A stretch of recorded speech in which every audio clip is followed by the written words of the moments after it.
Good evening, everyone. The time is now 6:12, and will call this meeting to order. It's my pleasure to welcome everyone to the New Jersey Cannabis Regulatory Commission's meeting. Pardon while I try to get my video up and running, but we'll get that up and running in just a moment.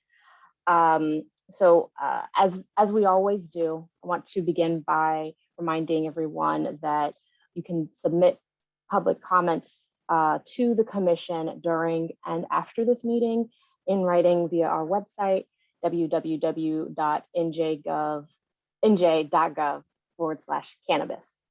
And the deadline to submit written comments for this meeting will be tomorrow, September 15th.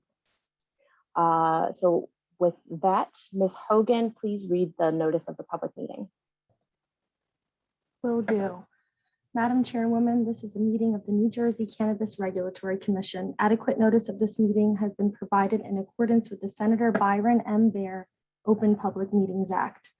The meeting was noticed in the Asbury Park Press, Atlantic City Express, Bergen Record, Career Post, and the Trenton Times in April 2021. Information regarding the virtual nature of the meeting due to the COVID-19 pandemic was posted in publications and on the CRC website. The meeting time and location has also been posted on the website of the New Jersey Cannabis Regulatory Commission and with the Office of the Secretary of the State. Thank you. And Ms. Hogan, can you please take roll call? Commissioner Barker. Present. Commissioner Del Cid Coso. Here. Vice Chair Delgado. Vice Chair Delgado, I believe you're on mute. Get off mute. Present. Thank you. Commissioner Nash. Present. Chairwoman Waynu. Present. All members of the commission are present, and we now have a quorum. The first order of business is for the commission to go into executive session to discuss legal matters and litigation updates. These are discussions that are not shared with the public. We believe the executive session should take about 1 hour. Thank you. Ms. Hogan, do I have a motion to go into executive session? Yes, good evening, Madam Chair. This is Commissioner Del Cid. I move to go into executive session so the commission may discuss legal and litigation matters. This is Commissioner Nash. I second this motion. Moved and seconded. Is there any discussion? Hearing none. All those in favor say aye. Aye. Aye. All those opposed say nay. Any abstentions? Hearing none, the motion passes. So the commission will now go into executive session. Again, for the public watching, we expect the executive session to last approximately 45 to 60 minutes. We will leave this live stream running during that time, and we'll return once the executive session is done. So the time being 6:14, we can expect the open public session to resume at approximately 7:15. Thank you for your patience, everyone. Good evening, everyone. Thank you for your patience. Our executive session has now ended. The time is now 6:50, so we will resume the open public portion of this meeting. Ms. Hogan, can you please announce the next agenda item? Next item on today's agenda is approving the minutes of both the commission's open session and executive session held on August 19th, 2021. The minutes have been shared and reviewed by the members of the commission prior to this meeting. Thank you. If there are no questions or edits to the minutes, I'll ask for a motion to adopt the meeting minutes for August 19th. Madam Chairwoman, I move. Thank you, Vice Chair. Do I have a second? Seconded. Thank you, Commissioner Parker. Is there any discussion? Hearing none, all those in favor of approving the August 19th meeting minutes, say aye. Aye. All those opposed say nay. Are there any abstentions? Hearing none, the ayes have it and the motion is carried. Next, the commission will be taking public comments on the agenda items. Great. So as is posted on our website, we have our agenda items available for viewing. Now, as the commission opens the floor to comment on these agenda items, we want to remind viewers that you can submit public comments during and after this meeting in writing via our website at www.nj.gov/cannabis/meetings. And the deadline for submitting written comments is tomorrow, September 15th. Please note that the comments will be shared with the commission members and will be made public along with the meeting minutes. If you wish to speak on any items on the agenda, please use the hand raise feature in Zoom and Ms. Blake will queue you up for speaking. If you wish to speak on any other matters that are not on the agenda, you are instructed to wait until the open public comment portion of the meeting, which is after we've completed all scheduled orders of business. So as usual, speakers will be limited to 3 minutes. Ms. Blake will call out the names of those speakers who raise their hand to speak on agenda items. If you are joining us by phone, please note that to raise your hand, you have to press *9, and then Ms. Blake will be able to identify the phone number. And then when it is your turn to speak, she'll ask you to unmute yourself. And again, if you are joining us by phone, you'll have to press *6 to unmute yourself when told to do so. After you introduce yourself to the commission, please indicate which agenda item you're commenting on so that we can appropriately note that in our meeting minutes, and then you may proceed. Again, if you wish to speak on any items on the agenda, please use the raise hand feature in Zoom or press *9 if you're joining us by phone, and Ms. Blake will queue you up for speaking. If you wish to speak on any matters that are not on the agenda, you're instructed to wait until the open public comment portion of the meeting, which is after we've completed our scheduled orders of business. Ms. Blake, are there any members of the public indicating their desire to speak on agenda items? Yes, there are, Madam Chairwoman. First person up is Travis Alley. Mr. Alley, I'm going to invite you to speak. You'll need to unmute yourself. Okay, can you hear me? I can hear you. Yes, go ahead. All right, so I'm assuming it's for this agenda, right? The one that's today? Yes. Yes, that's All correct. right, so my comment is on 6-7. I think all new business, it should be no. And that's because it's unfair for the existing companies to have an increased competitive advantage over the people like me from 2019 have been waiting. And I don't understand why that's not even being discussed. So I would say for the Harmony, whoever else wants to get bought out or we're approving their size or new spaces, it should be no until we deal with 2019, because it's borderline absurd at this point. And I know I keep saying the same thing, but it's just ridiculous. So that's my comment. Thank you, Mr. Alley. Thank you. The next person up to speak is Kevin O'Leary. Mr. O'Leary.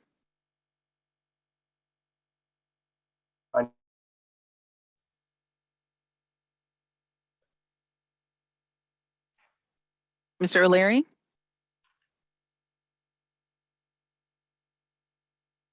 Mr. O'Leary? Yes, can you hear me? Yes, I can hear you now. Okay. I am calling on, or I'm actually commenting on item number 6. I just to save time and to help the commission move along, I just want to reference when you get to that item that I did make public comments. I'm the deputy mayor of Lafayette and I'm also on the land use board, but I did make comment at the July 17th meeting. They are memorialized at 2 hours and 26 minutes on that recording. So I would ask the commission to consider those. The second item we did, I also did a written submission after that meeting. So those comments are also available to the commission should they choose to look at them. And lastly, I remind the commission that the Lafayette governing body had submitted a letter of support dated July 6, 2021. So I would ask the commission to consider all of that, all those submissions as part of that agenda item. And the last thing I'd like to, if this moves forward and to a site visit and an evaluation of the site, we can be alerted as to when the date might be for scheduling. We could have somebody locally on site if you would like that to answer any questions as you consider this application. Thank you, Mr. O'Leary. And anybody has any questions, I certainly would take them. Okay. Thank you, The- Mr. O'Leary. The next person up for speaking is Hugh Giordano. Yes, can you hear me okay? We can hear you. Go ahead. Excellent. Hugh Giordano from the United Food and Commercial Workers Union, speaking in regards to 7 and 6 as well. I first want to commend the commission as far and dealing with the issues that are in front of us. I know that there have been issues with the 2019 RFA, and we look forward to having those applicants awarded shortly and soon. Wanted to touch base as far as Garden State. We support number 7. Garden State has without a doubt shown leadership in the state, and Ayr is doing the same thing. We currently represent Ayr, not only with this sale, but we also represent Ayr workers in other jurisdictions around the country, and they have proven to be willing to set the standards of economic and social justice. They have made workers' rights key in buying of Garden State Dispensary.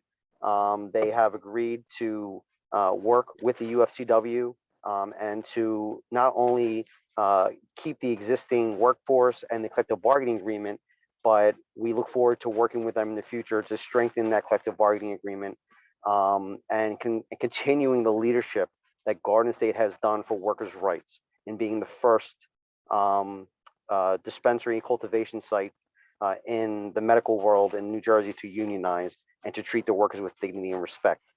In regards to number 6, we're happy to see expansion. We're happy to see that on the local level, they've received approval, Harmony. We do have an LPA signed with Harmony. We will hope that Harmony will move forward in executing the LPA so that they can be on the same level as Garden State Dispensary and to show the state that they not only intend to follow the rule of the law, but to really support equity and economic justice within their workforce.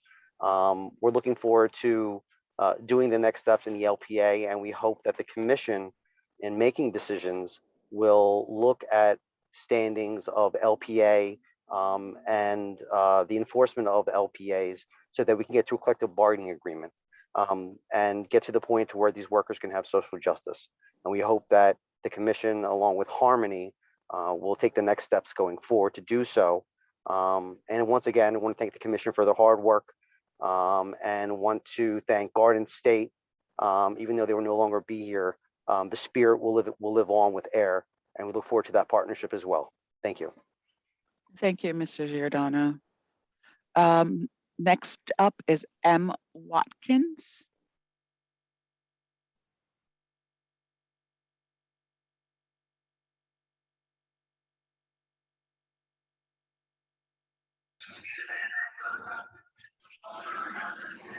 Ms. Watkins? I apologize. I raised my hand on accident. I appreciate all the hard work the CRC is doing. Okay. Then we have Robert Collins.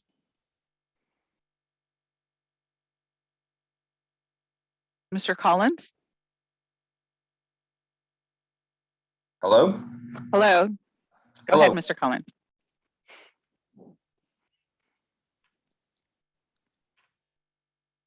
Mr. Collins, go ahead. Yes, I had a question, but I was told it has to be a comment.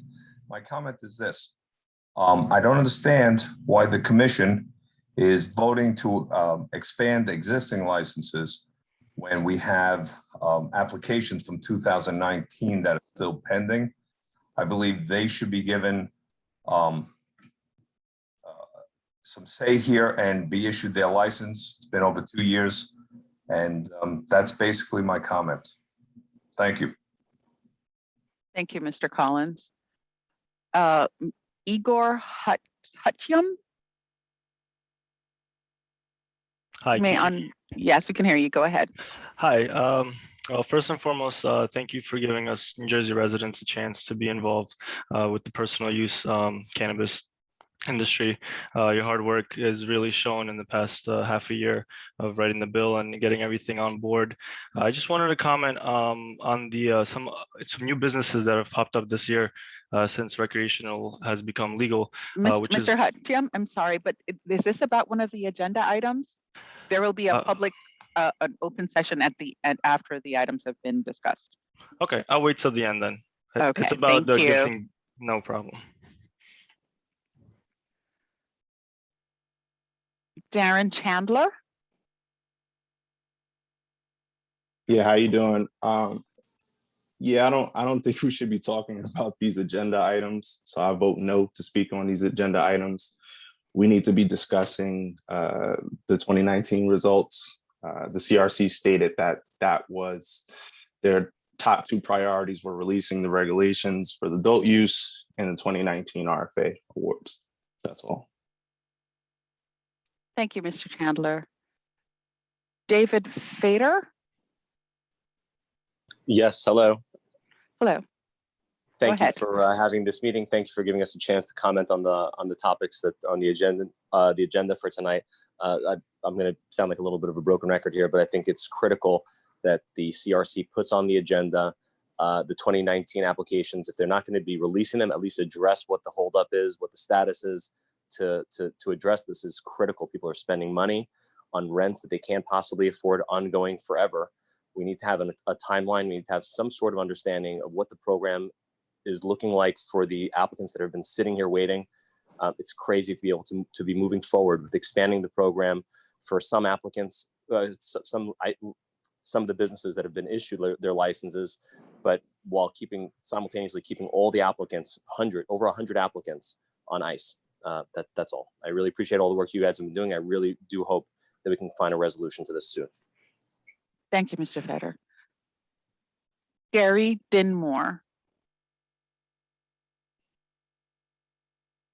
Mr. Dinmore? Mr. Dinmore? Yeah. Okay, go ahead, sir. Does anybody know who won the World Series in 2019? Is this relating to an agenda item, sir? Yeah, it's not relevant. It's 2021. Thanks. Thank you, Mr. Denmore. Madam Chair, there are no more hands raised for this portion. Great. Thank you, Ms. Blake. And thank you to all of you who provided your comments on our agenda items. You are being heard, so we want to thank you again for your participation. Again, for anyone who wishes to comment on items that are not on our agenda, there will be an open public comment period at the end of the meeting, and you will have the opportunity to share your remarks at that time. Ms. Hogan, what do we have next on the agenda? Next up on the agenda is the consideration of the application from Harmony Foundation of New Jersey, Inc. to cultivate from a second physical location. Director Brown, can you please provide us with a summary of the application that was submitted and the commission staff's recommendation on the application? Absolutely. Thank you, Madam Chair. Thank you, everyone. So before the commission is an application by Harmony Foundation, which is an alternative treatment center in the northern region, to open a facility, cultivation facility at a second physical location pursuant to NJSA 24-6I-7. Importantly, the statute changed earlier this year with PL 2021 Chapter 16, which provides for alternative treatment centers, the 12 that are currently operating, to establish up to two cultivation sites under certain circumstances. So this application was submitted under the provisions of the amended statute from earlier this year. Harmony submitted this application in April.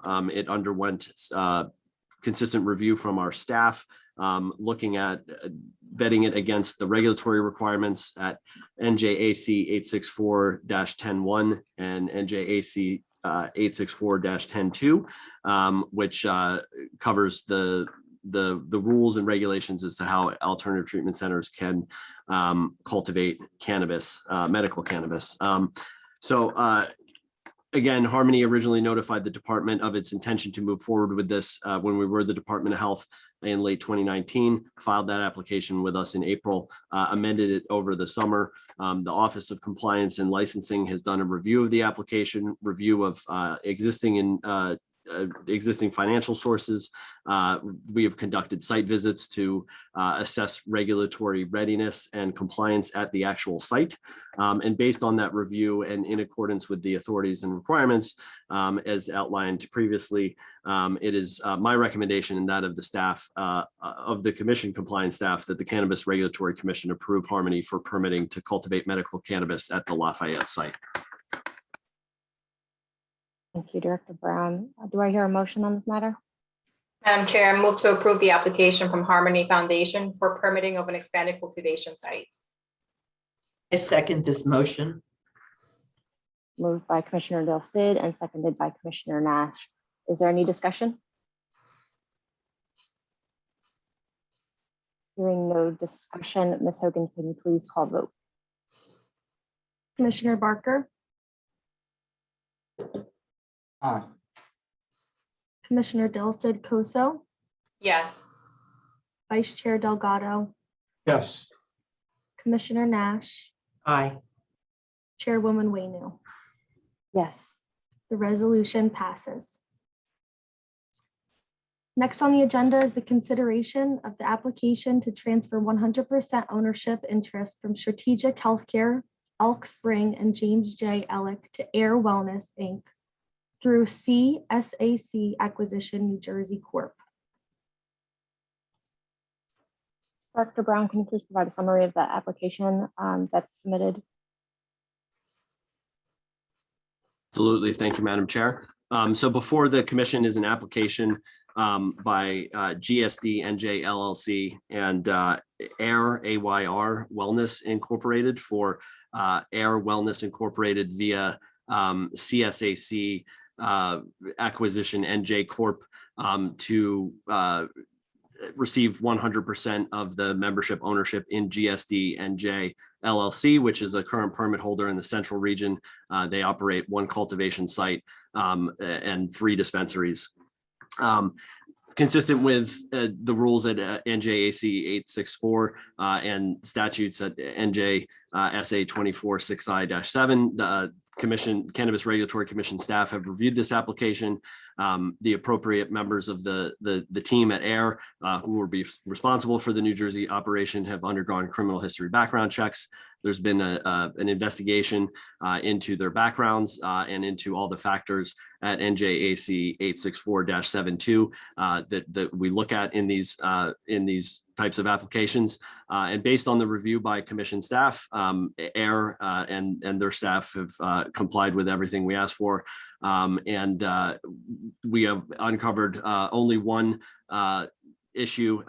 regulatory issue in their past in Massachusetts, which was dealt with and with the Cannabis Control Commission in Massachusetts, and it was not deemed to be an issue going forward for this application here. So it is my recommendation and that of the compliance staff at the Cannabis Regulatory Commission that the commission approve this application. Thank you, Director Brown.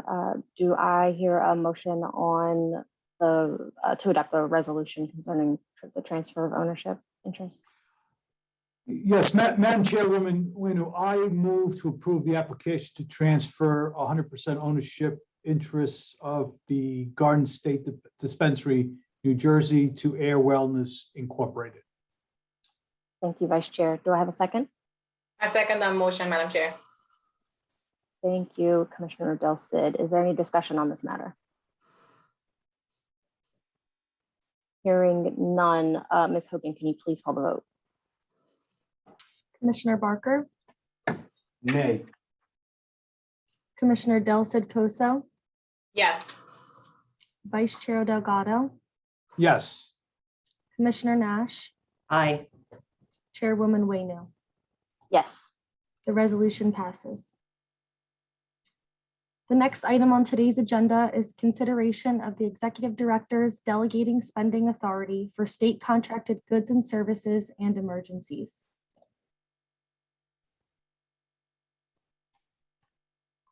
Director Brown, can you please provide a summary of the authorization that's needed? Absolutely. So before the commission is a resolution to establish limits on the spending authority for the executive director. And just to explain this in layman's terms, so everybody's clear, especially those members of the public, what this would allow to happen is the executive director, myself or my successor or designee to spend up to $250,000 provided something is purchased under an existing state contract. So this is a state contract that has been procured by the Department of Treasury, gone through relevant vetting by the Department of Treasury, and is available for state agencies or authorities to then enter into scopes of work and purchase services from. This resolution would also establish essentially the ability for the executive director or designee to go out and do competitive bids, but only in emergency situations. So the ED would have to declare something is an emergency, and then the commission would then at the next meeting have to agree with the ED and then approve anything that was competitively bid in that emergency situation. Anything that needs competitive bidding otherwise that's not below the statewide delegated purchase authority threshold would have to go before the full commission for a vote and for approval. Thank you. Do I have a motion to adopt the resolution concerning the spending authority? Yes, Madam Chairwoman, I move to adopt the resolution authorizing the executive director to use funds on behalf of the commission under certain condition as described by the executive director. Thank you, Vice Chair. Do I have a second? I second this motion. Thank you, Commissioner Nash. Is there any discussion? Hearing no discussion on this matter, Ms. Hogan, can you please do a roll call vote? Commissioner Barker, Aye. Commissioner Del Cid Coso, Yes. Vice Chair Delgado, Yes. Commissioner Nash, Aye. Chairwoman Wayno. Yes. The resolution passes. Next up on today's agenda is the approval of a project to acquire a licensing and permitting system by NIC USA. Director Brown, can you please walk us through the substantive information concerning NIC in this particular project? Yes. Thank you, Madam Chair. Thank you, members of the commission. So as we all know, earlier this year, February 22nd, Governor Murphy signed the Cannabis Regulatory Enforcement Assistance and Marketplace Modernization Act. We on our August meeting, we adopted rules pursuant to that act. The next step in that process is to begin accepting and processing and approving or denying applications for licensure. As such, we've looked at available state contracts. A company, NIC USA Incorporated, which is doing business as NIC New Jersey, is an established vendor with the state of New Jersey since 2009. They provide e-government and licensing application services under contract number 88947 or T2560. NIC New Jersey is able to quickly deploy a cannabis business-specific licensing and employee credentialing system that will dramatically assist us in launching New Jersey's cannabis business licensing process pursuant to the rules that we adopted in August. This existing state resource will enable us, the commission, to begin accepting license applications sooner than it would otherwise be able to, and help us accelerate movement toward legal sales of personal use cannabis. We've conducted a thorough review of this. It is an existing state contract. There's an oversight committee that oversees this particular contract. That oversight committee is made up of the State Office of Information Technology, representative from Division of Purchase and Property at the Department of the Treasury, and Division of Revenue and Enterprise Services at the Department of the Treasury. The scope of work that we're dealing with here has been reviewed by that oversight entity and approved.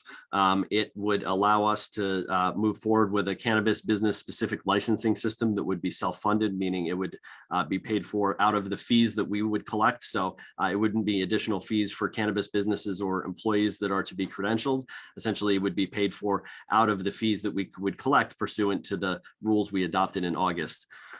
So it is my strong recommendation and that of staff who have worked on this with me that the commission approve this to move forward so we can make this additional step towards accepting applications for licensure for personal use cannabis sales.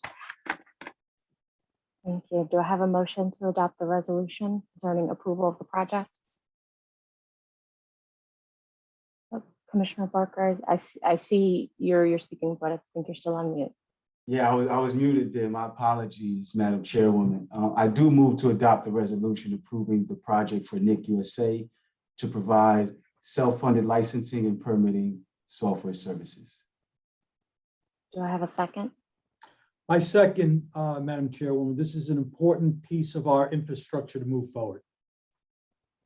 Thank you. Is there any discussion? Hearing no discussion, Ms. Hogan, can you please call the vote? Commissioner Barker, Aye. Commissioner Del Cid Coso, Yes. Vice Chair Delgado, Yes. Commissioner Nash, Aye. Chairwoman Waynu. Yes. The resolution passes. Next, we have the open public comment period, sorry. Thank you, Ms. Hogan. Members of the public, now is your opportunity to provide comments on any matter that is before the commission, or I'm sorry, any matter, not just on items that are on today's agenda, but anything that is not also on today's agenda.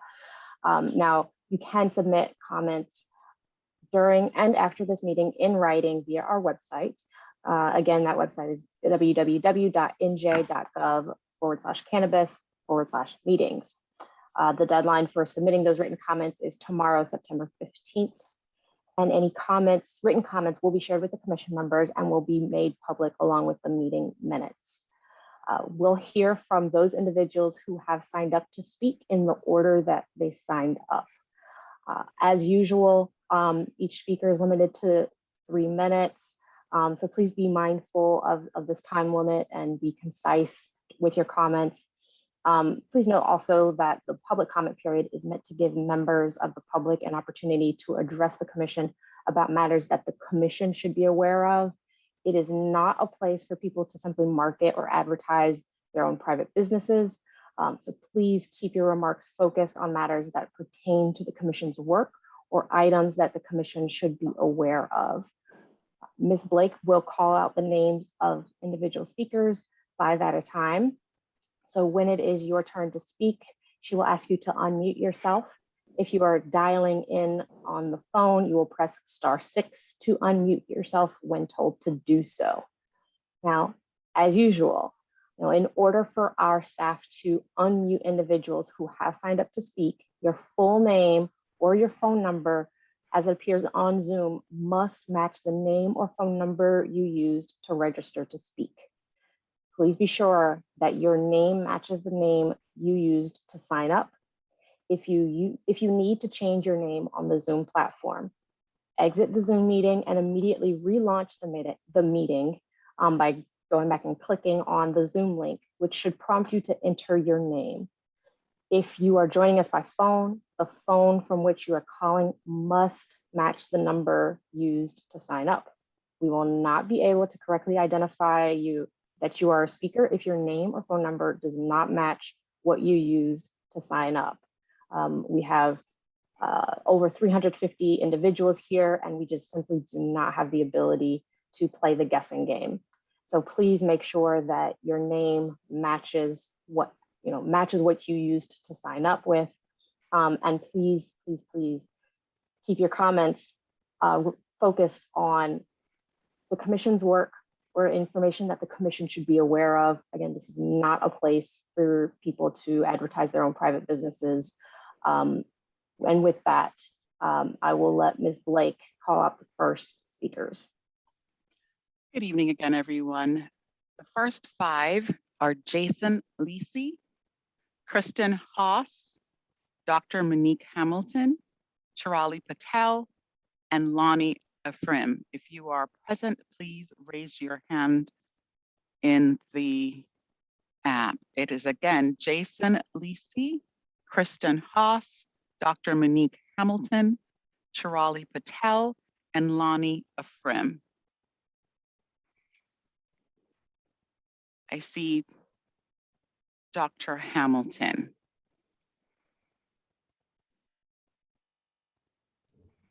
Go ahead, Dr. Hamilton. Hello. Yes, you may go ahead. Hi, good evening, everyone. My name is Dr. Monique Hamilton. I am board certified in internal medicine, and I am the co-founder and lead physician for the Dr. Moni Hammy Medical Center in South Orange, New Jersey.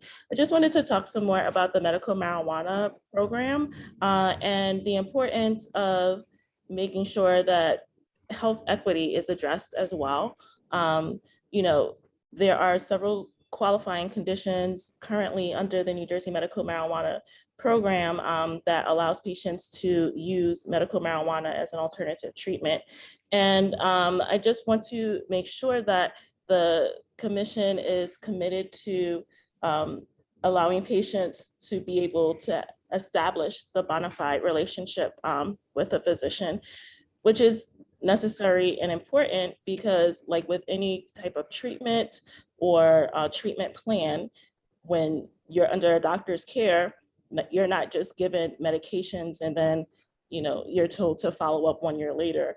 You're given medications and you're followed up, see how your response is to that particular medication, in this case, the medical marijuana.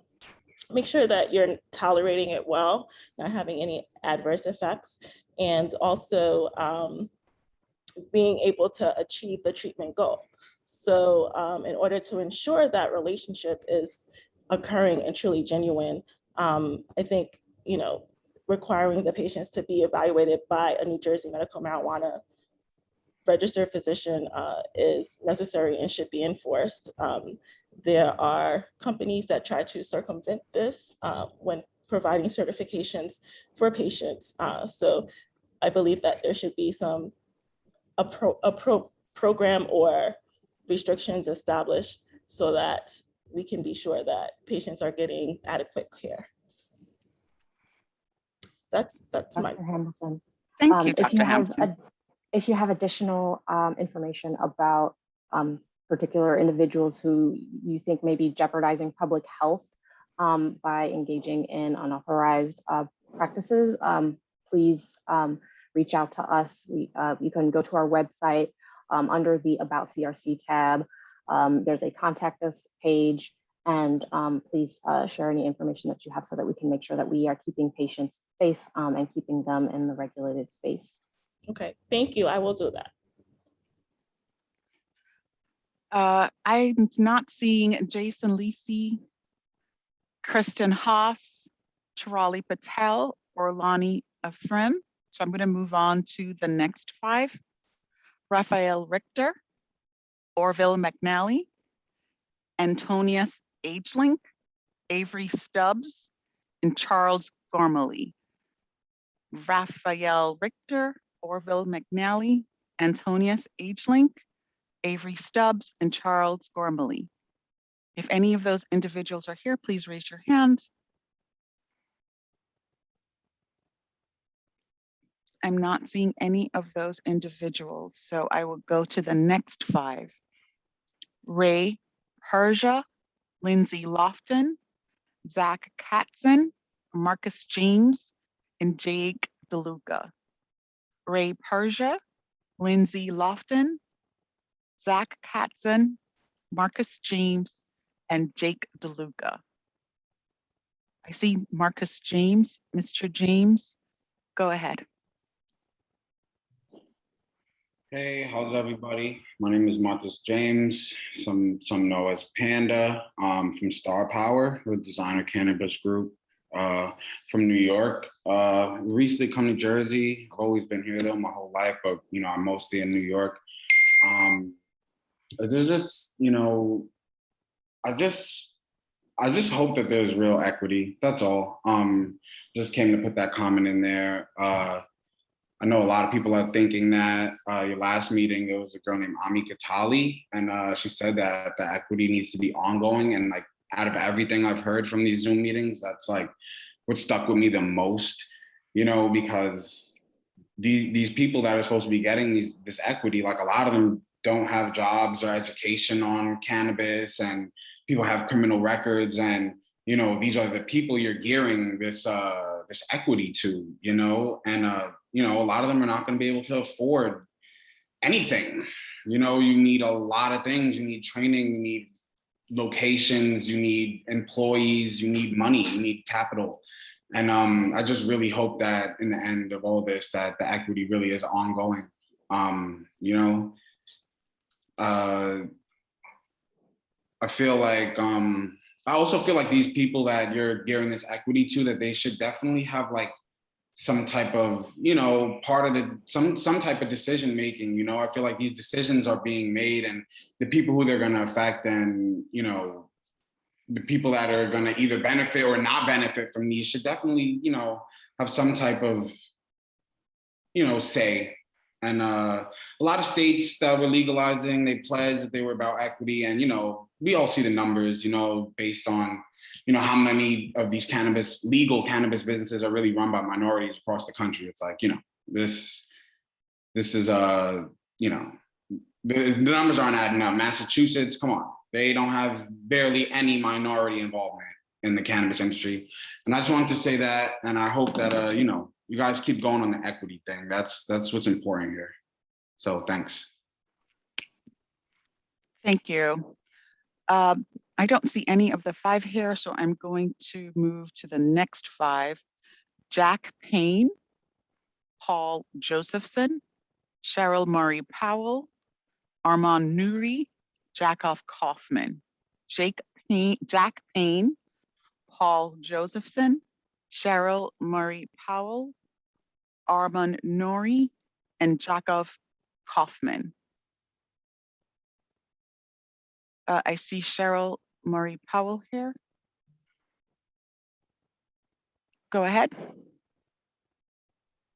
Yes, hi, good evening. I just wanted to say that I really appreciate the work that the commission is doing. I'm a cannabis agricultural dietary supplement attorney. I listen to commissions all across the country. I feel like your approach to regulations is very progressive. As mentioned, I'm also the business development manager for creative services, and we do screening services and help work with commissions as far as how they apply accurate information to determine equity. And I just had a question more than a comment, besides saying this is very progressive. I like how it's going, and the information that's being shared on a regular basis is consistent or better than what I've seen across the country. But my question is, with the number of cities that did not opt to put ordinances in place allowing for the adult use cannabis, does that translate to additional support for those municipalities that have opted in? Has that been a conversation as far as how to allocate resources or how to better support the municipalities that have opted in, since there's such a significant number of municipalities that have chosen not to have adult use cannabis?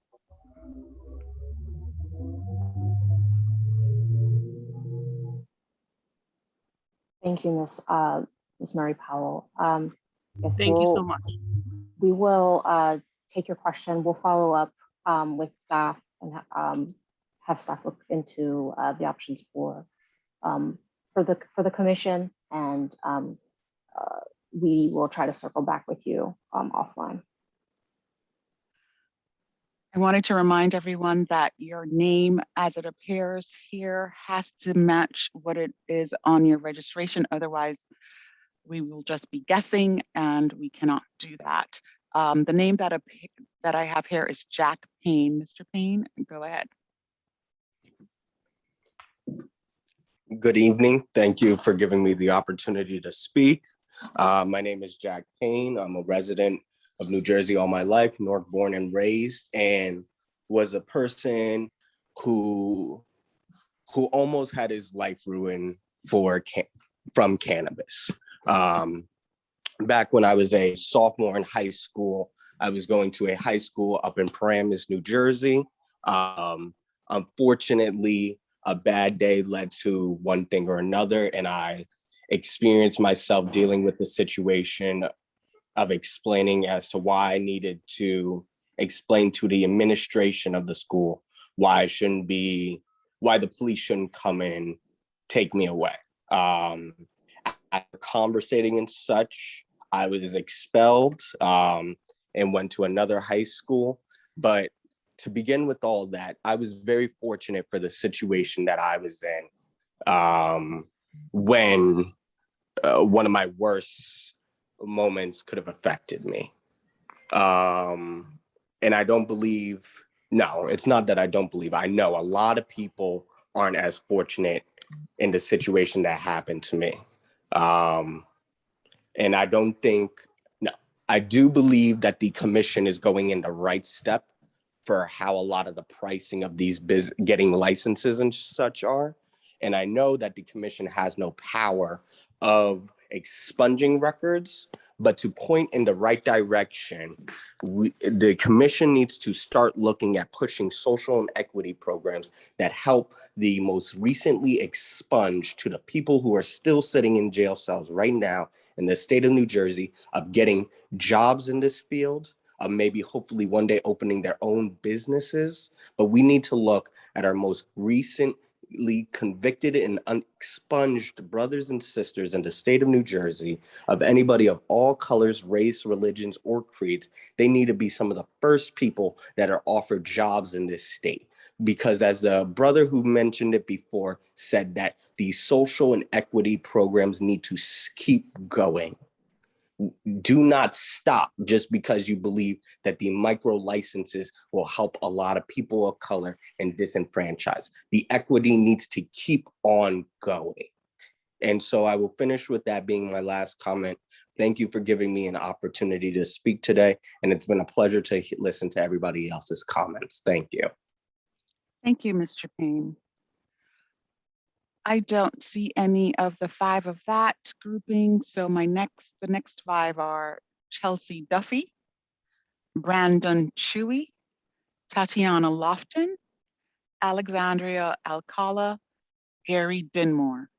Chelsea Duffy, Brandon Chewy, Tatiana Lofton, Alexandria Alcala, Gary Dinmore. If any of those individuals are here, please raise your hand. And again, your name must match your registration. I don't see any of those individuals here either.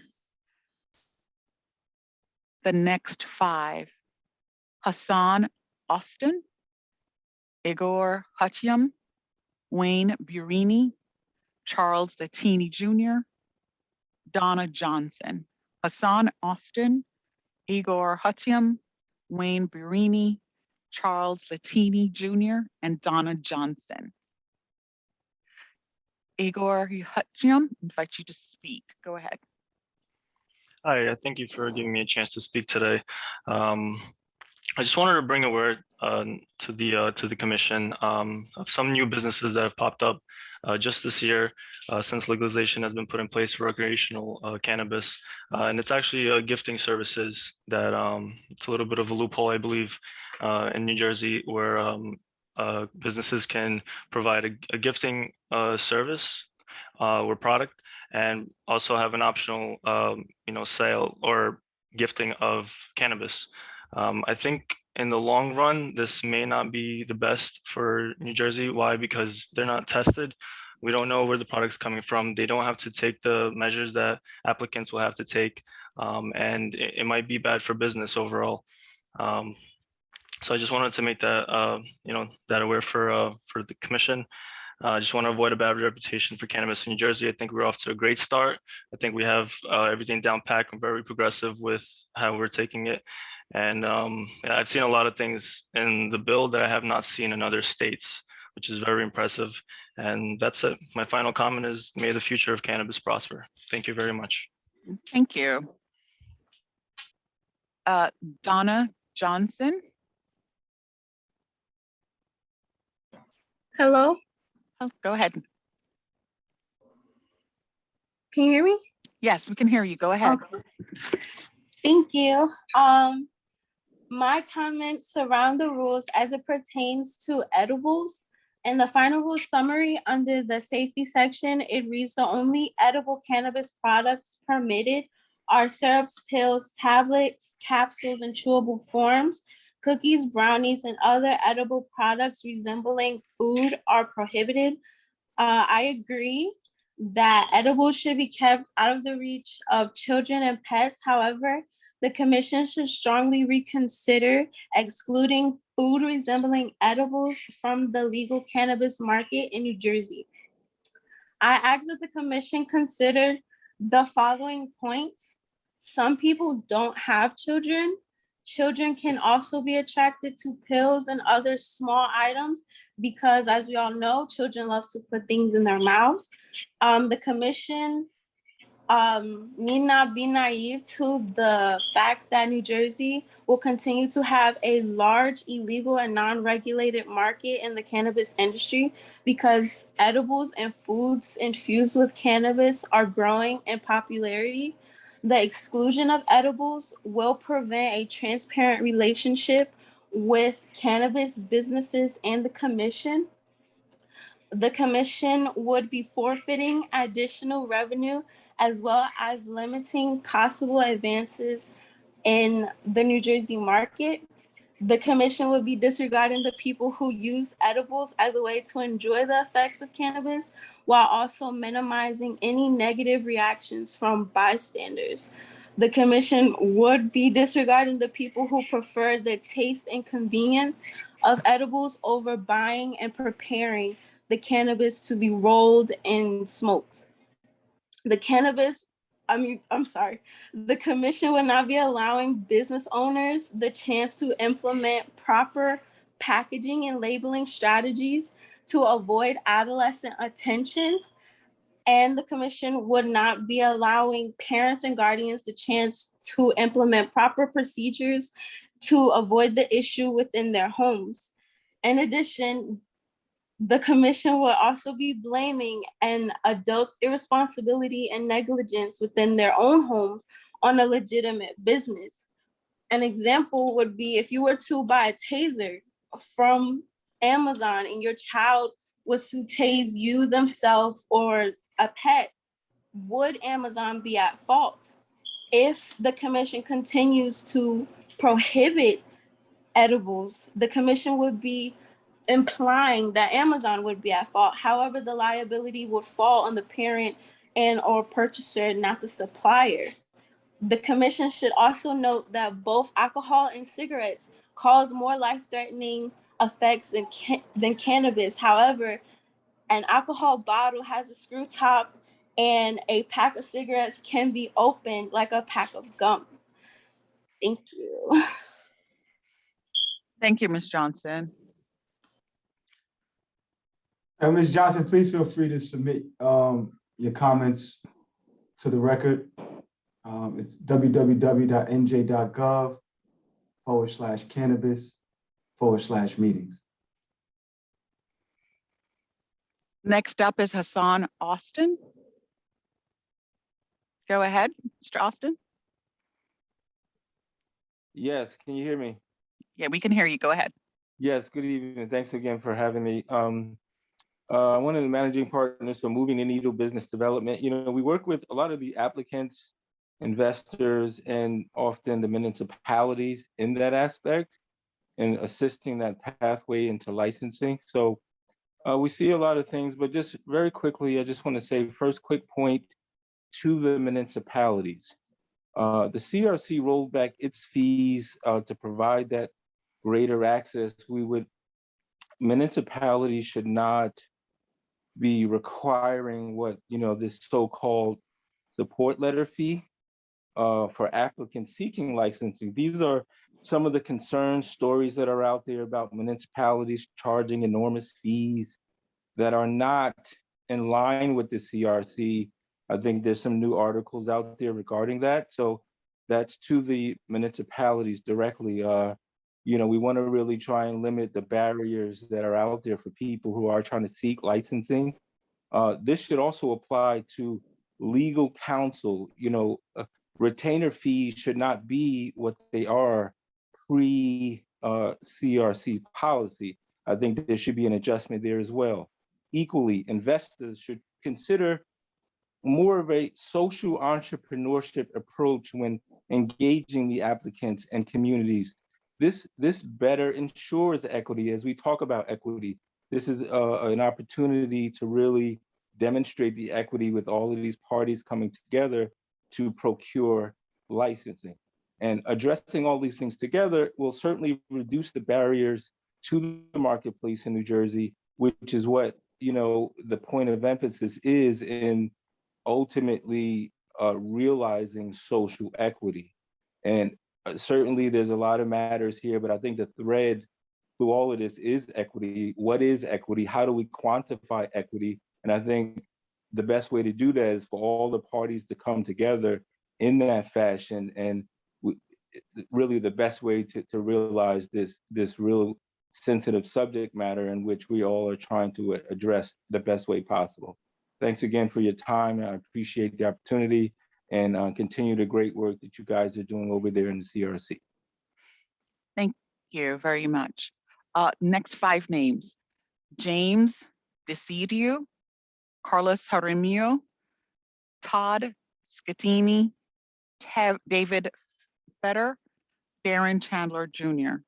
James Decidue, Carlos Jaramillo, Todd Skatini, David Fetter, and Darren Chandler Jr. You see Todd Skatini. Go ahead. Hi, ma'am. Thanks very much. My name's Todd Skatini. I'm a retired Army Lieutenant Colonel.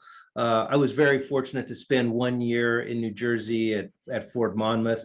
And I've been watching the cannabis space that evolves across the country for about, since 1996, I suppose. I want to congratulate the New Jersey Cannabis Regulatory Commission. You guys have really set the example and set the bar very high for other states to follow. I think this is probably the best and most social and economic equity focused cannabis policy that's been put forward. So good on you for doing that. We think it's really important to, elevate communities through education and, lower the barriers to entry. And you've gone a long way in doing that by posting very low fees. One thing that we've observed across the country is that sometimes rules can be very ambiguous. And so I would like to encourage the CRC, as they're putting forth the rules, regulations, and the application process, to be very specific in stating what the state is looking for out of applicants and in addressing particular enclosures. With the ambiguous nature of some questions on applications across the country have led to a lot of concern, and they also lead to a lot of litigation. And we believe that ambiguity really favors the rich and the experienced, which is the opposite of what you're trying to do, from what I can tell in New Jersey, because those who are rich and experienced either have the capital to secure attorneys that can help them find the answers, and if they're experienced from other states, they already know the answers to many of these questions. So we just encourage real specificity there. Additionally, I'd like to encourage to, put no license caps on this and allow the free market to take place. That's the one way that you can really ensure social equity on this. license caps really, I think, promotes corruption in many times, and oftentimes promotes some predatory practices in different markets. But that's all I wanted to say. And I want to say thank you very much for the time, and thanks for the hard work that you and the team have put in. I think the Garden State is going to be a true shining example for the rest of the country to follow. Thank you very much. Thank you. Next up is James Decidue.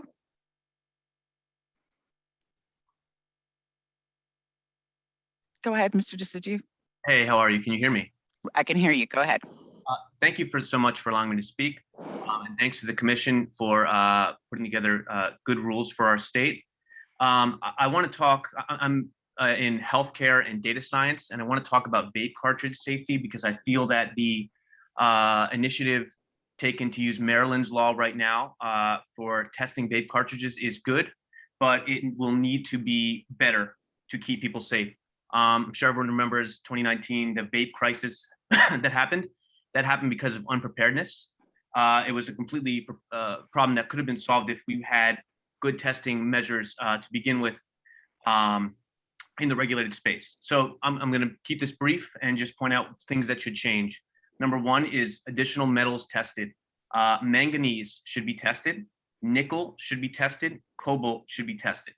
The reasons for all these: manganese is in cigarette emissions, it's in cannabis emissions, but as low as 5 micrograms per meters cubed can induce Parkinson's-like syndromes, which we don't want anyone to have. So keeping public health and safety, I think, should be right along with keeping this thing moving forward. So manganese, nickel, and cobalt, all of those are usually in vape cartridges. The reason why vape cartridges require a little bit more testing is because there's so much differences between each cartridge. Some cartridges have plastic components, some have ceramic components, some have silicone components. All of those things evolve over the years, and there's no standardization, except for literally the cap that screws onto the battery. That's the only thing that's standardized. Inside, there's nothing. So the second thing I would like to propose is that we move towards aerosol testing for gas phase and particulate phase components. This would be in line with what Colorado is doing today. This would be in line with what the FDA recommends for nicotine e-cigs as well. And you can use aerosol testing to help figure out what kind of metals people are inhaling, plastics, silicons, and other contaminants, and degradants. And the reason why this is important, for example, eval-I, they think it happened from vitamin E acetate, but it was actually a degradant catalyzed in the cartridge from heat, and the ceramic and metal surfaces of vape cartridges might have been what enhanced that chemical pneumonitis effect. I spoke to an author of a paper who recently is categorizing and counting all of the individual chemical constituents of vape cartridges. She's now up to over 700 different chemical constituents. As we move forward, we need to have a standardized formulation to help people stay safe and avoid another public health issue. The last thing here, the third thing, is it all goes full circle. Better labeling and standardized formulation for the vape cartridges. Seeing what cannabinoid profiles are in it is a good start. Seeing THC, CBD, et cetera, that's great. But we want to know all or any foreign additive flavoring. We want to know if terpenes are foreign. We want to know the percentage of terpenes and the percentage of other plant matter. This matters because even though cannabis-derived terpenes is a very popular method for providing a natural product, different levels of terpenes and the way that it's extracted can present new isomers, oxidative byproducts, and degradants that are not present in cannabis smoke. Mr. Decidue, I'm so sorry, but your time is up. Okay, thank you. Mr. Decidue, please feel free to submit that that testimony on our website.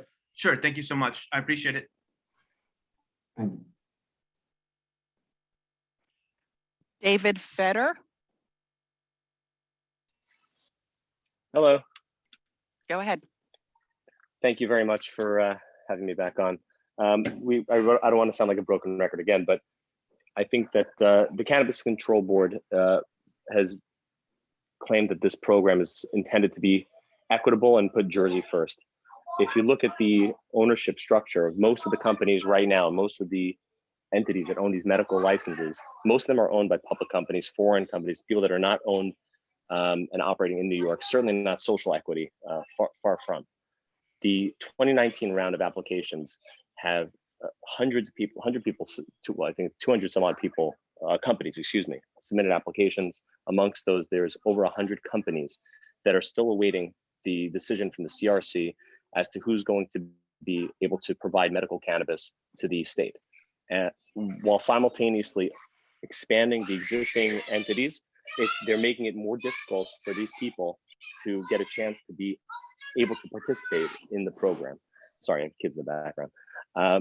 I think it's critical for the CRC to expedite the process to give these 2019 applicants the answers that they need as to whether or not their licenses are going to go forward, so that they can either move on to start preparing for the adult use applications and or to address the resolution of the CRC as to whether or not if they have to sue or appeal the decisions. Jersey first really means Jersey first. It should mean Jersey first. And we're hoping that the CRC does the right thing by the 2019 applicants. Each of these 100 businesses represent numerous employees, owners. We're talking about maybe thousands of people that are sitting waiting for the CRC to make a decision on the 2019 round. We really do hope that you guys expedite this. I know you guys are not waiting and sitting around. I know there's activity taking place, but please at least shed some light on it. Give us, or give the applicants an indication as to what the timelines are, because not only are we losing the chance to prepare for our adult use applications, but we're also jeopardizing significant amount of money on these rents and leases that otherwise are going to be for naught. Thank you very much for the opportunity to comment. Thank you so much. Darren Chandler. Hello. Yes, go ahead. I want to preface my statement. If you hear my little baby girl crying in the back, she's all right. So just like the gentleman before me, I don't want to sound like a broken record, but the CRC stated that their two highest priorities were to complete the adult use regulation and release the 2019 round. Last meeting, those rules were passed. And in the past two meetings, you have been extremely silent on 2019. In 2018, your previous department took 3 to 4 months to score the application. The state has now had 11 months to accurately score these applications. And this is not even including the time that the pause was in place due to the lawsuit. During this delay, you have allowed 12 MSOs who are minority owned. Holy, did you lose me? No, we're hearing you. Go ahead. Sorry, during this delay, you have allowed 12 MSOs who are non-minority owned or what the CRC would define as social equity operators to expand undeterred. Some of the 2018 MSO winners have even opened up 3 locations during this time. Even in this meeting, your top agenda items were about these entities expanding. So my only question is, how is this related to what you claim is your highest priority? And that's really it. Thank you for your comment. The next 5 names: Zap Song Lee, Jacob Judge, Mark Higgins, Kevin K. O'Leary, Nicholas Cody. Zap Song Lee, Jacob Judge, Mark Higgins, Kevin O'Leary, and Nicholas Cody. Nicholas Cody, go ahead.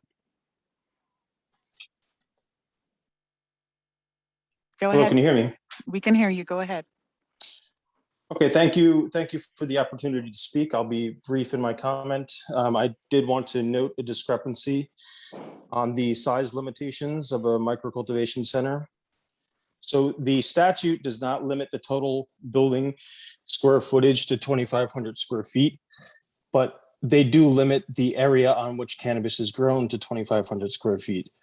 The CRC rules adopted in August have expanded this limitation to include the total area of the building in which cannabis is grown. Excuse me. This will make it impossible for microcultivations to be profitable.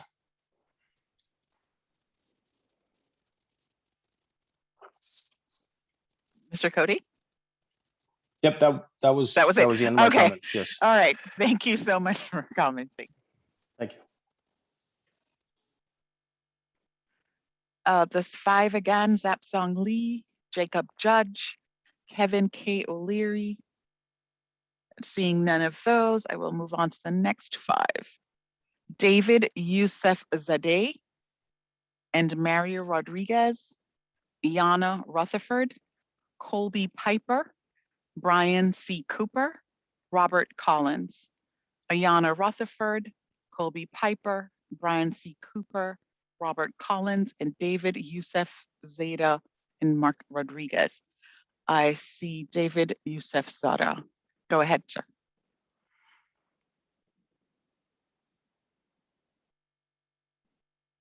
Go ahead.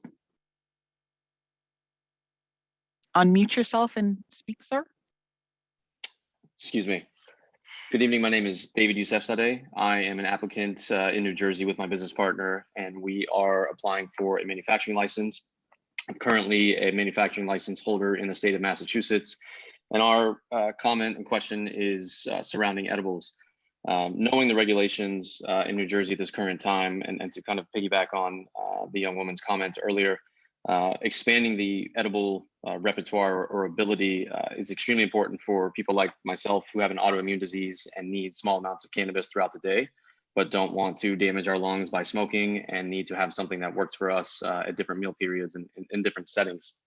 Additionally, I'd like to just make a comment, as I've spent my career, and so has my business partner, in restaurants and hotels around the world, to talk about how edibles are tested versus how flower is tested. In Massachusetts, the same rules are used for edibles and for flower. So when we make something like ice cream, for example, that has dairy in it, there's certain bacteria, good bacteria, probiotics that are inside that technically fail because the same regulations, again, are looking for mold on flower. So my comment is more to just ask the commission to consider leveraging or empowering local towns' health departments, as they are already checking our food safety on all fronts.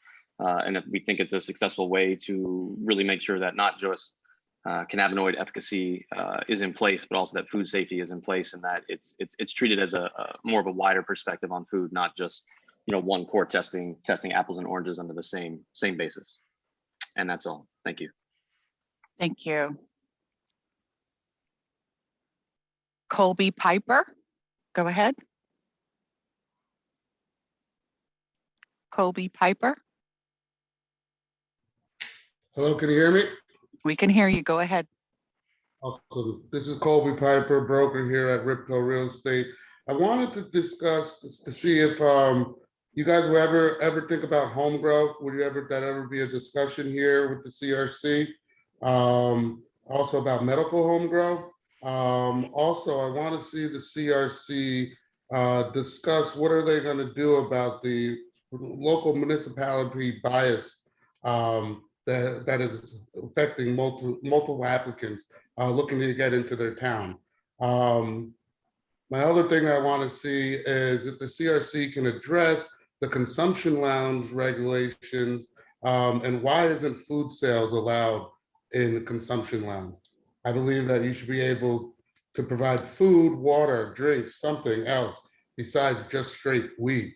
Other than that, that's all. Thank you very much. Thank you for your comment. Lonnie Afreem, go ahead. Hello. Go ahead, sir. Hi. I'm just really, I'm a little bit confused about, is there a regulation that says that within 30 days of the regulations coming out that a new application is going to have to come out? And if so, how 2019 applicants like myself and the many others who've already spoken are supposed to somehow figure out what we're doing here. And I really don't understand for the life of me. While I agree with many of the things that this commission has already accomplished, how can you justify not communicating over 2 years after hundreds of New Jerseyans have tried to apply, and you say that you care about diversity and inclusion when the only companies who are currently in this market are largely companies that are not from New Jersey, not minorities, not women. And so this most recent company that just had their application looked at, they applied in April. I'm guessing that's April of 2021. We have applied in August of 2019, and we still have not gotten one email, one phone call, one piece of mail, one comment as to when these applications are going to be forthcoming and awarded. How do you justify that? I really don't understand. How do you justify that? And if you don't, just tell us, when are you going to award these companies? We have hundreds of thousands of dollars that are currently being spent on leases that nobody knows whether they're useful. How do you justify not communicating with companies that have these lease obligations that you know of after over 6 months of having the opportunity to make awards? I really don't get it. I've tried to be patient.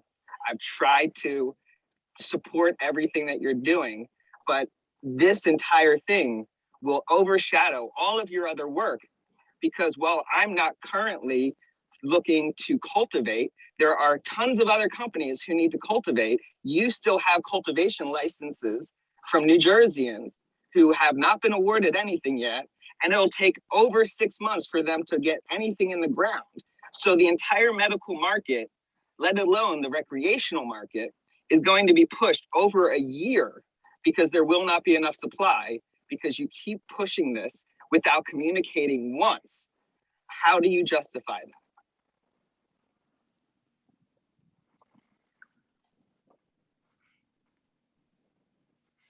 Thank you for your comment, Mr. Frame. Robert Collins, go ahead. Hello, can you hear me? I can hear you. Go ahead. First of all, I'd like to say I've heard a number of people comment about the 2019 licenses. I've heard the commission make opinions on a lot of speakers tonight, but the commission makes no comment on these 2019 licenses. The executive director thought it was so important, the 2009 licenses, that he made it a priority 1AA. Yet no one comments. He doesn't comment on comments. The last speaker was very eloquent in the dismay of all these people waiting for their licenses, yet you move forward existing licenses to expand them. Can somebody give us an answer now? Can somebody comment now? Something, because you comment on everything else, but you don't seem to comment on this. Can somebody comment on this? That's a question. I know you don't like to comment on certain questions, but they commented on other ones tonight. How about commenting on that one? Hello? Mr. Collins, Yes. the meetings are for hearing public comment. Yes, hearing but you public comment. commented on other comments and questions. Is it selective? Or do you just, is there some sort of protocol to get a comment? Because you have commented on some. Why don't you comment on this one? Again, I'll say hello. Thank you for your comment, Mr. Collins. Thank you for commenting. I appreciate it.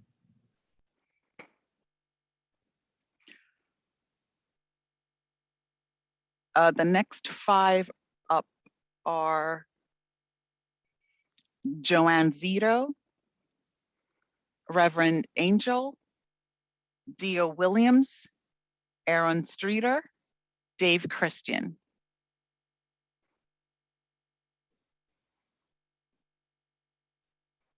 Joanne Zito, Reverend Angel, Dio Williams, Dave Christian. Joanne Zito, go ahead.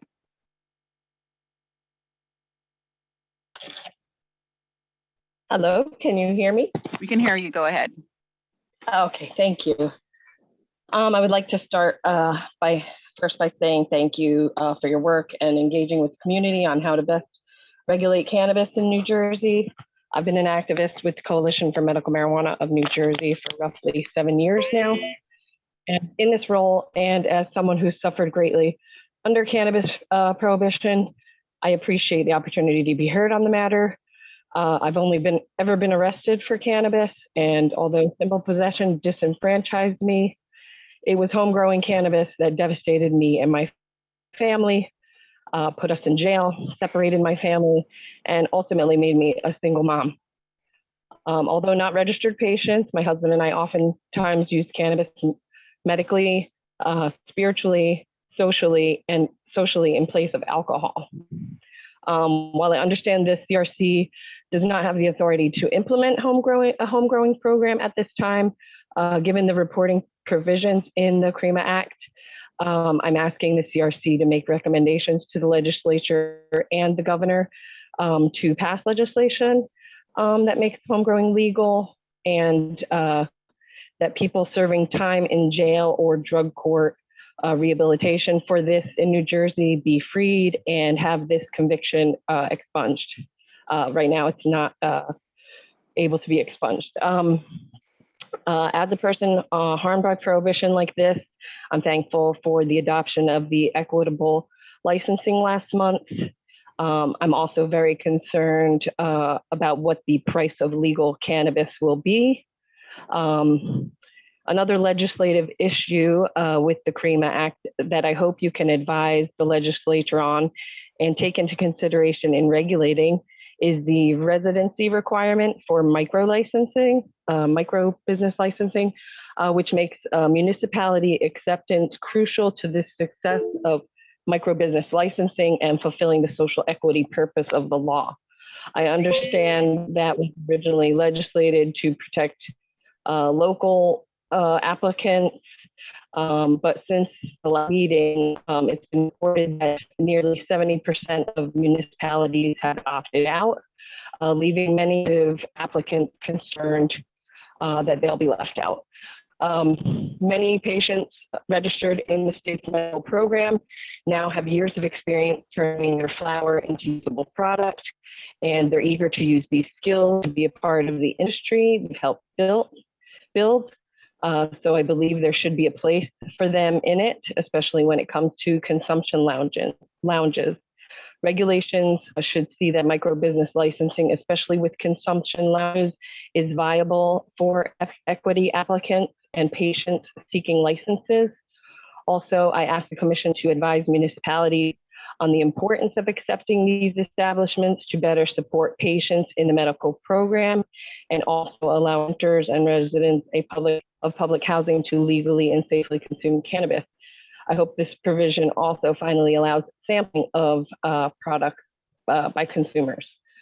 In other concerns about access to medical cannabis, I'm still hearing from patients that they're having trouble accessing medical cannabis in hospitals during their stays. Also, in MAT programs for medical treatment, and also the affordability. There should be funding for those with financial hardship that was supposed to be enacted when the program was enacted 10 years ago, and I've not seen any of that. Patients your time is are up. asking. Thank you. Thank you. Aaron Streeter. Aaron Streeter. Yes, hello, can you hear me? We can hear you. Go ahead. Hey, yes, how's it going? My name is Aaron Streeter. I'm from Camden, New Jersey. I'm applying for micro business in Camden. But my thing is, every time I go to like a dispensary in not in Camden, but like in Jersey, the flower isn't all that good. It's okay, but it's not all that good. So I go to like one of my guys, want to call them my legacy guys, their flower is pretty much on point. So my thing, and not only that, the flower market is getting way cheaper and cheaper and cheaper. It's like at an all-time low right now.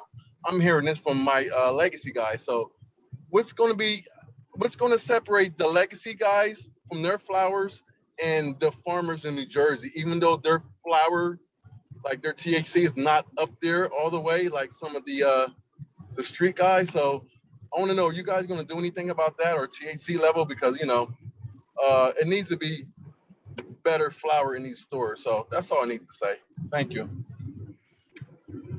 Thank you. Just a reminder that the name that on the screen has to match the name you registered with. If you need to sign in again with your full name, please do that. Thank you. The next 5 names up are Tom Choi, Mark Fuentes, Shergo Alkalani, Lincoln Adam Grattan, Michael Rudrow. That is Tom Choi, Mark Fuentes, Shergo Alkalani, Lincoln Adam Grattan, and Michael Rudrow. Tom Choi, go ahead. Hello, ladies and gentlemen. Thank you. Good evening, CRC. Thank you for your hard work, especially during these times of the pandemic. I know things aren't easy. Things can be very hard. People can get very anxious and angry right now, and thank you again for your hard work. Again, my name's Tom. I'm actually a man of 2 worlds. I'm usually in Maryland and New Jersey. My family is Maryland and New Jersey. So I see the 2 worlds here. Specifically in the Maryland medical program, James Decidue was talking about the medical program and testing and vape cartridges and all that jazz. It is very important that testing is done properly and not skewed. We see in other states having extremely high THC levels, which are abnormal, and very little regulation is done there. I'm afraid this could happen in New Jersey too as well, and give competitive advantages to, you know, someone slipping a little extra money to the laboratory to get those extra high THC counts. The terpene levels are just as important to educate the customers of what they are given and what profiles are given with full spectrum cannabis. Another thing I like to bring out is the education and training level. New Jersey talks about education and training, but how does someone who makes, you know, $12, $13 an hour can pay a $500 training class? $500. Mercer County is $500. Atlantic Cape Community College is $500. Raritan Valley Community College is $500. How can a bud tender pay for that when they're only making $12, $13 an hour, and they're all forced to become part-time employees? I expect MSOs to lead the way, but they haven't. Even in Maryland, we surpassed over $1 billion in sales earlier this year. And I see Jersey surpassing that as fast as possible too. But the lack of trust, lack of blind trust in the multi-state operators is a huge detriment. And I see a lot of states falling for that. And I don't want New Jersey to happen. We need true leaders, local community leaders who really believe in education and training for the community, especially against the opioid crisis. There's no help from these multi-state operators who are getting all these licenses who refuse to educate. Oh, you can work for us. You need a $500 training. Oh, we can only pay you $12 an hour and give you part-time. But I spent $500. How does someone who wants to be a bud tender and dream of having a great job dispensing legal cannabis to customers and then go in debt right away? This system doesn't make any sense. If you follow the states to do things properly, I am proud to say the Maryland Medical Cannabis Control Board does a very great job in testing and are leading the way. If you follow the numbers and how we do things, Maryland does a great job, and I can see New Jersey doing the same thing. But again, blindly trusting multi-state operators to do the right thing hasn't worked in other states, and I don't want that to happen in New Jersey. Thank you. Thank you.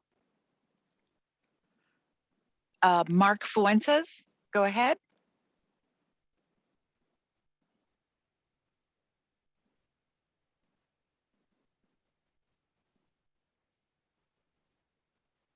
Mark Fuentes. Mr. Fuentes, you have your hand up? Nope. Okay. David Christian.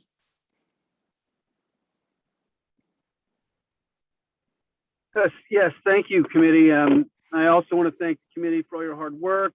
My name is David Christian. I'm with Shorehouse Cano. We are a disabled veteran-owned business applying for a recreational cannabis retailer license.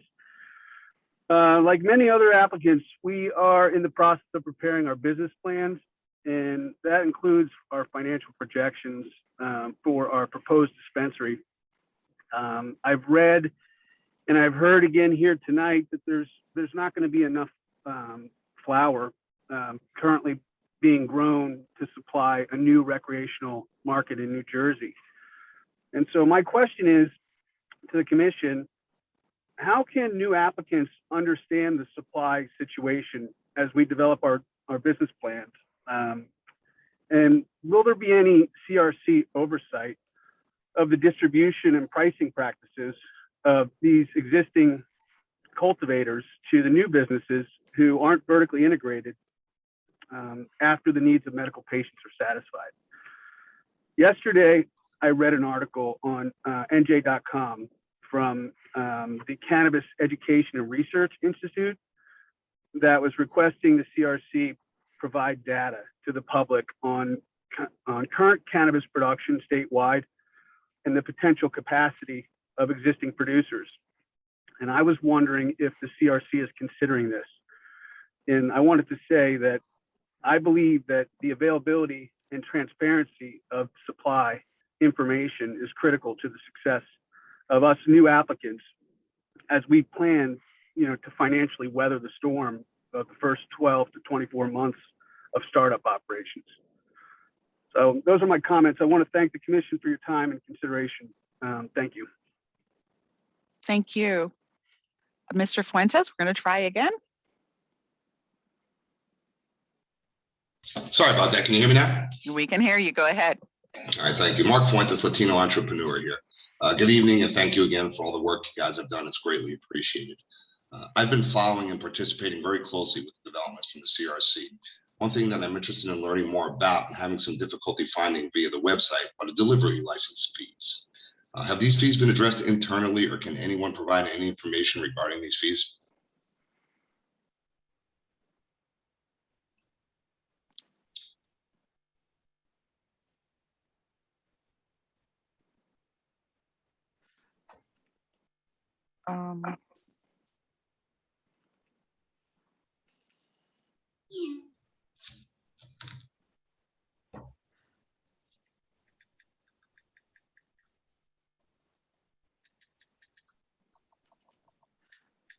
But we'd have to get back to you on that one. All the available information is on the website. If it's not there, then it's not available. Okay. All right, I'll submit via the website. I appreciate that. Thank you.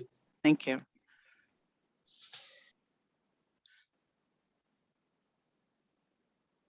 The next 5 up are Renee Racciati, Smrita Chobi, Robert Miller, Chelsea Duffy, Isaiah Morris.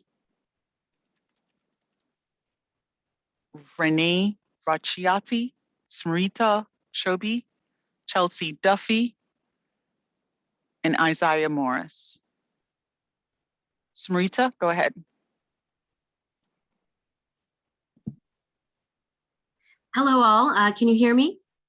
Yes. Okay, wonderful. Thank you so much for the opportunity to comment tonight. My name is Smrita Chaube.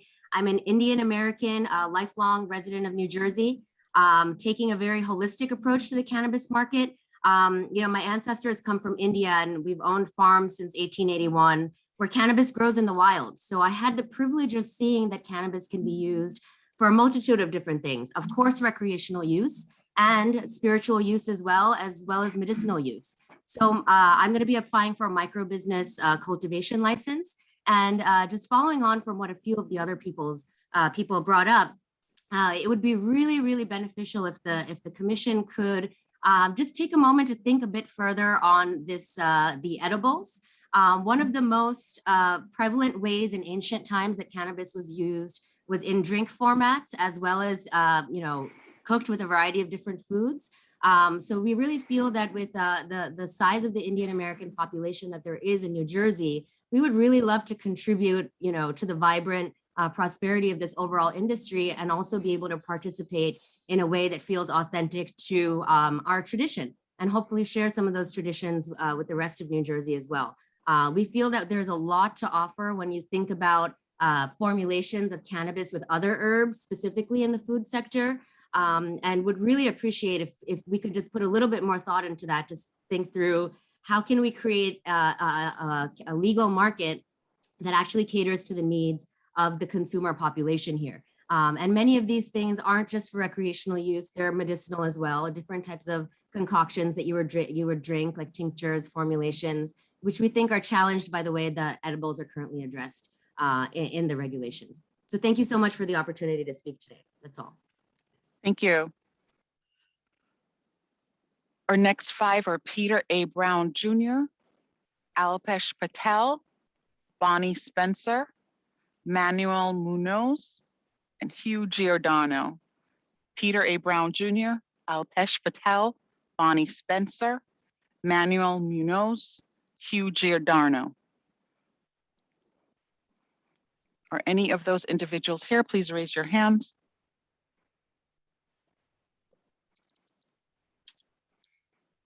Manuel Munoz, go ahead. Yes, good afternoon, everyone. I am an entrepreneur of Latin descent, born in New York, but lived probably half my life in New Jersey. And I want to thank everyone for the opportunity for giving New Jersey the green light. It's been a long time. I come from a long history of a minority, seeing a lot of my own people get arrested for minor infractions, for, just having a joint in their hand and a blunt. And, my role, I'm kind to go to apply for a cultivation license. I'm in IT, and I think this is a great opportunity. But my question is to the committee, if they could kind of give a heads up on what the next meetings are going to be, especially around the subject area, because I was looking forward to seeing an application drop, but that didn't really happen. So, I'm just very eager to get my foot in the door. Thank you, Mr. Munoz. Hugh Giordano, go ahead.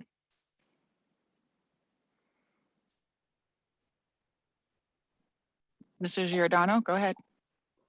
Yes, Hugh Giordano, UFCW. I'll reserve my testimony, further testimony in writing. I just want to once again thank the commission, chair, vice chair, and the rest of the commissioners for doing a good job on promoting social equity.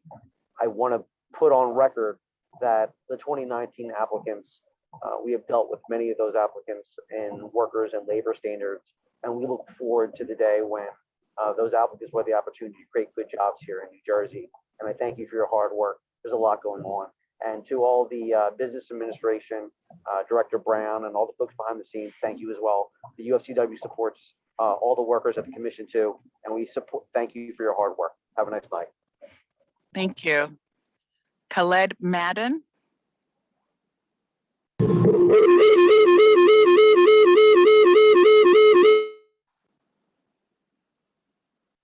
Okay. Madam Chair, that was the last speaker. We have no more for the evening. Thank you very much, Ms. Blake. And thank you all for your input this evening. This concludes the business before us today. Before I ask for a motion to adjourn, I just want to note a couple of things for the public. With respect to the 2019 RFA, we have noted during public meetings that the scoring is ongoing. It is not lost on us that everyone is eager to get that moving forward, as are we, right? We want to get the industries up and running in a robust fashion. So we are working as quickly as we can to finish up scoring so we can get those awards made. But until such time that the scores are ready and have been double checked and triple checked, We will have to continue to be patient, but as soon as it is ready, we are looking forward to getting those awards issued. For information about the rules and regulations, please check out our website. Many answers to some of the questions that were raised here are available on our website, but we do invite folks to reach out with questions if you have them. Now, with that, do I have a motion to adjourn?